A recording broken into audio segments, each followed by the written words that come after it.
Appeal करता हूं कि हमारे देशवासियों की आवाज को बचाने के लिए मैं आपसे अपील करता हूं और मैं भीख मांगता हूं इन 5 राज्यों में जहां चुनाव हो रहा है, आप लोगों से मैं अपील करता हूं, ये हमारे देश के किसान, मजदूर, बेरोजगार, ट्रांसपोर्ट व्यापारी की आवाज को दबाना चाहते हैं। आपसे अपील करता हूं, आप इनके खिलाफ आने वाले चुनाव में बटन दबा करके इनके रास्ते बंद कर दीजिए, ये सदन में ना पहुंच पाए। अगर ये विधानसभा के सदन में पहुंचेंगे तो हमारी आवाज खत्म हो सकती है। 20,000 स्टोरियां चलाई गई सुशांत राजपूत पर और सुशांत राजपूत के आत्महत्या की घटना पर तत्काल देश का प्रधानमंत्री दुख प्रकट करता है और 300 से ज्यादा हमारे किसानों की शहादत मोदी सरकार के कारण और संघ परिवार के सरकार का जो काला कानून आया उसके कारण हमारे 300 से ज्यादा किसानों की शहादत हो गई और मोदी सरकार ने आहा नहीं की है। इस देश को बचाने के लिए सोशल मीडिया को बचाना बहुत जरूरी है और सोशल मीडिया को बचाने के लिए मोदी सरकार, संघ परिवार की सरकार पर अंकुश लगाना बहुत जरूरी है।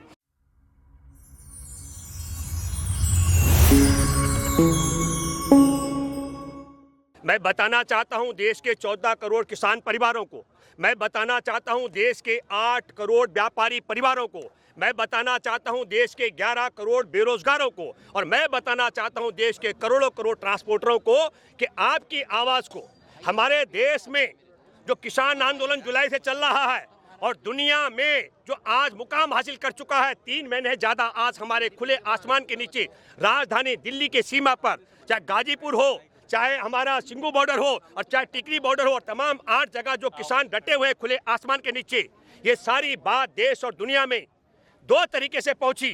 भारत के मेन स्ट्रीम मीडिया जिसको कहा जाता है, गोदी और मोदी मीडिया ने पूरी दुनिया को बताया ये किसानों का आंदोलन नहीं है, ये पाकिस्तान प्रस्त लोगों का, चीन प्रस्त लोगों का और खालिस्तानियों का आंदोलन है। और दुनिया को बताया मेन स्ट्रीम मीडिया के खिलाफ सोशल मीडिया ने बताया ये खालिस्तानियों का आंदोलन नहीं है, ये पाकिस्तान प्रस्त लोगों का आंदोलन नहीं है, चीन प्रस्त लोगों का आंदोलन नहीं है, ये हमारे देश के अन्नदाता का आंदोलन है। उस अन्नदाता का आंदोलन जब हमारे देश में कोरोना के नाम पर सरकार ताले में बंद थी, हमारे देश में उद्योगों पर ताले लगे हुए थे, व्यापार चौपट हो गए थे, रेल पर ताले, जहाज पर ताले थे और फैक्ट्रियों पर ताले लगे हुए थे, सरकार और अदालतें जे तालों में बंद थी, उस वक्त हमारे देश को जिंदा रखने वाला ये अन्नदाता, वो अन्नदाता आज सड़कों पर है और बड़ी वाजिब मांग है कि हमारे देश में कोरोना काल में 3 काले कानून लाए गए। वो 3 काले कानून है हमारे देश के खाद्यान्न को, खेत को और खलिहान को राष्ट्रीय और बहुराष्ट्रीय कंपनियों के हवाले गिरवी रखने का जो षड्यंत्र है, तो इसके खिलाफ किसान खड़े हैं। और दूसरा, पिछले 10 साल में न्यूनतम समर्थन मूल्य न मिलने पर हमारे देश के किसानों को 45 लाख करोड़ का नुकसान हुआ। और तीसरी बात, आपके ही माध्यम से हमारे देश के किसानों तक ये बात हम पहुंचा पा रहे हैं, जिस प्रकार मंडी व्यवस्था हरियाणा और पंजाब में है, जहां मक्का बेचने पर 1850 रुपए कीमत मिलती है किसान को 1 क्विंटल का, और बिहार में 800 रुपए मिलती है। हमारी लड़ाई है कि हरियाणा और पंजाब की तरह पूरे देश की मंडी बननी चाहिए और मोदी सरकार चाहती है बिहार की तरह मंडी व्यवस्था खत्म होनी चाहिए, ताकि 1850 की बजाय 800 रुपए में मक्का लूटी जा सके किसानों की। इसलिए नरेंद्र मोदी की सरकार हमारे देश की अदालत को, अभी पूर्व मुख्य न्यायाधीश रह चुके रंजन गोगोई ने कहा हमारे देश की न्याय व्यवस्था खत्म हो चुकी है। हमारे देश का गोदी मीडिया जो निरंतर हमारे किसान आंदोलन को बदनाम करता रहा, आपने देखा तोता की तरह काम कर रहा है। हमारे देश की जांच एजेंसी की बात मैं करूं, हमारे देश के किसान आंदोलन में जो पत्रकार थे उनको एनआईए के नोटिस जारी करने का षड्यंत्र आपने देखा।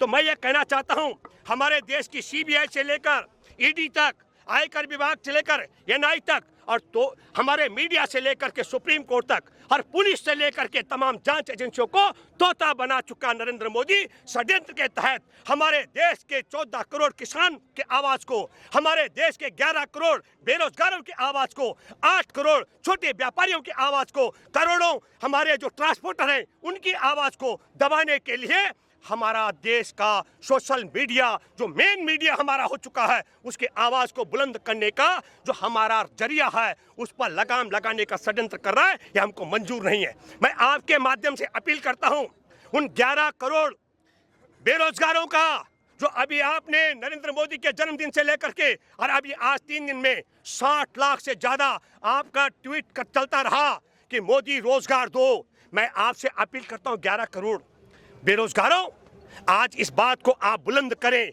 इस देश को बचाने के लिए सोशल मीडिया को बचाना बहुत जरूरी है और सोशल मीडिया को बचाने के लिए मोदी सरकार, संघ परिवार की सरकार पर अंकुश लगाना बहुत जरूरी है।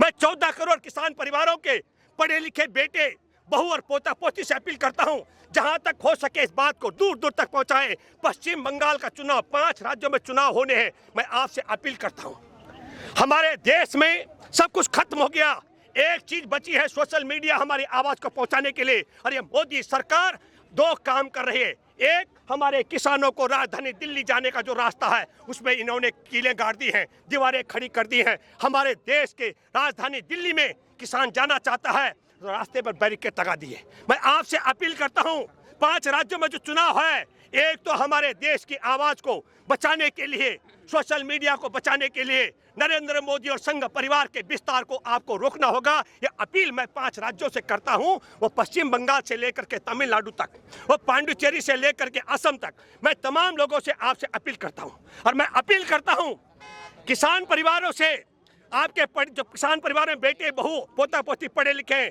इस बात को दूर दूर तक पहुंचाइए। अपील मैं आपसे करना चाहता हूं। यदि आज सोशल मीडिया के माध्यम से हमारी आवाज उठनी बंद हो गई तो फिर गोदी मीडिया और मोदी मीडिया क्या करेगा, मैं आपको बताना चाहता हूं।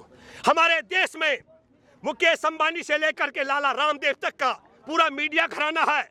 उन्होंने मोदी सरकार से कहा, मोहन भागवत संघ परिवार के मुखिया से कहा, हम जितना प्रचार कर सकते थे किसान आंदोलन को बदनाम करने के लिए, हम जितना प्रचार कर सकते थे बेरोजगारों की बात को दबाने के लिए, हम जितना प्रचार कर सकते थे जीएसटी की कमियों को उजागर करने से के खिलाफ, हम कमियों को दबाने के लिए हम करते रहे। पर हम क्या करें, ये सोशल मीडिया पोल खोल कर देता है। हम कहते हैं, वो कहते हैं, मेन स्ट्रीम मीडिया कहता है हमने तो कहा था कि पाकिस्तान परस्त है किसान, पर ये सोशल मीडिया ने कहा नहीं, पाकिस्तान परस्त नहीं है, इनके साथ तो जवान भी है और किसान भी है। आप समझ लो, भूतपूर्व सैनिकों की भी बाढ़ है हमारे साथ आई हुई।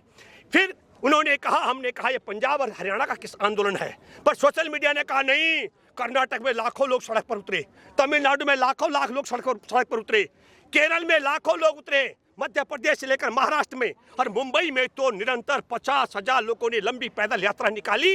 ये सोशल मीडिया को बंद करना बहुत जरूरी है। तो मैं आपके माध्यम से कहना चाहता हूँ, क्या विचित्र स्थिति है हमारे देश में। सुशांत राजपूत जिसने आत्महत्या की, उसके नाम पर बड़ा पुरस्कार दिया जा रहा है। 20,000 स्टोरियां चलाई गई सुशांत राजपूत पर, और सुशांत राजपूत के आत्महत्या की घटना पर तत्काल देश का प्रधानमंत्री दुख प्रकट करता है। और 300 से ज्यादा हमारे किसानों की शहादत मोदी सरकार के कारण और संघ परिवार के सरकार का जो काला कानून आया उसके कारण हमारे 300 से ज्यादा किसानों की शहादत हो गई और मोदी सरकार ने आहा नहीं की है। मैं ये बात भी कहना चाहता हूं, आप सब लोगों के माध्यम से इस षड्यंत्र को, साजिश को समझना पड़ेगा। साजिश ये नहीं है कि किसानों की आवाज को दबाने के लिए, बेरोजगारों की आवाज को दबाने के लिए, व्यापारियों की आवाज दबाने के लिए। साजिश ये भी है कि पुलवामा में साजिशन किसानों जवानों की हत्या कराई गई। ये बात मेन स्ट्रीम मीडिया के बजाय सोशल मीडिया ने जोर से उठाई। बिहार चुनाव से पहले जानबूझ के बिहार रेजिमेंट के जवानों को गलवान घाटी में मरवाया गया, ये मेन स्ट्रीम मीडिया की बजाय सोशल मीडिया ने उठाया।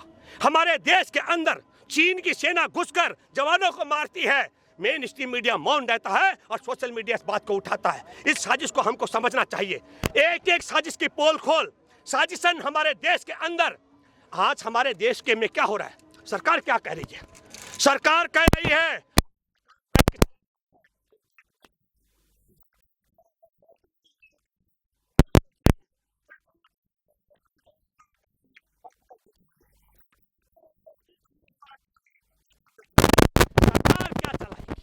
सरकार कह रहे हैं हम सिर्फ गवर्नेंस चलाएंगे। और गवर्नेंस कैसे होगी? हम भारत के किसान के खेत खलियान और खाद्यान्न को राष्ट्रीय और बहुराष्ट्रीय कंपनियों के हवाले गिरवी रखेंगे और भारत में उठने वाली एक एक आवाज को बुलंद करने वाले सोशल मीडिया को दबा कर रखेंगे। और इसमें क्या क्या है मैं आपको बताना चाहता हूं।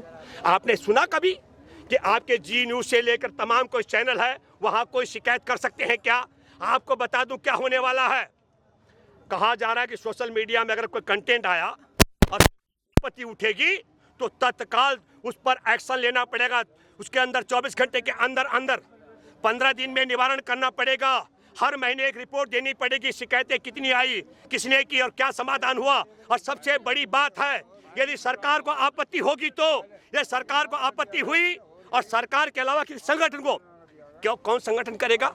संघ परिवार के 55 संगठन हैं और 55 संगठन में जैसे आज हमारे किसान आंदोलन में आपने देखा एक लड़की है दिशा रवि। दिशा रवि ने क्या किया? दिशा रवि ने किसान आंदोलन में क्या क्या तैयारियां हैं, क्या क्या हो रहा है, उस ट्वीट को आगे भेजा। और आप समझो उस टूल किट का उपयोग, जो टूल किट कहा जाता है, हमारे बेरोजगार युवाओं ने भी किया।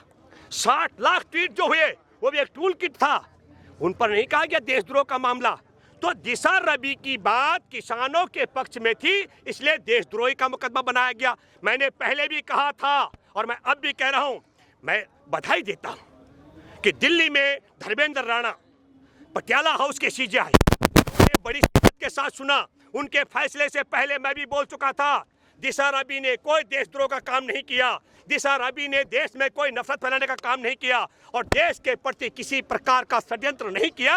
लेकिन दिशा रवि ने एक अपराध किया था, वो किसानों के पक्ष में थी। तो मैं ये कहना चाहता हूँ, ये पिक एंड चूज का जो होने वाला है मामला, मैं आप सब देश में पढ़े लिखे किसान परिवार के बेटे बहू और हमारे देश के 11 करोड़ बेरोजगार, 8 करोड़ मैं व्यापारी और ट्रांसपोर्ट धारकों से अपील करता हूं कि हमारे देशवासियों की आवाज को बचाने के लिए मैं आपसे अपील करता हूं और मैं भीख मांगता हूं इन 5 राज्यों में जहां चुनाव हो रहा है, आप लोगों से मैं अपील करता हूं, ये हमारे देश के किसान, मजदूर, बेरोजगार, ट्रांसपोर्ट व्यापारी की आवाज को दबाना चाहते हैं। आपसे अपील करता हूं, आप इनके खिलाफ आने वाले चुनाव में बटन दबा करके इनके रास्ते बंद कर दीजिए, ये सदन में ना पहुंच पाए। अगर ये विधानसभा के सदन में पहुंचेंगे तो हमारी आवाज खत्म हो सकती है। इसलिए मैं आपसे अपील करता हूं, देश में आज चंद्रशेखर आजाद का 90वां शहादत दिवस है और मैं अपील करता हूं, चंद्रशेखर आजाद की शान और शहादत दिवस पर मैं आपसे अपील करता हूं, हमारे देश की आज़ादी के लिए, जो हमारी बोलने की,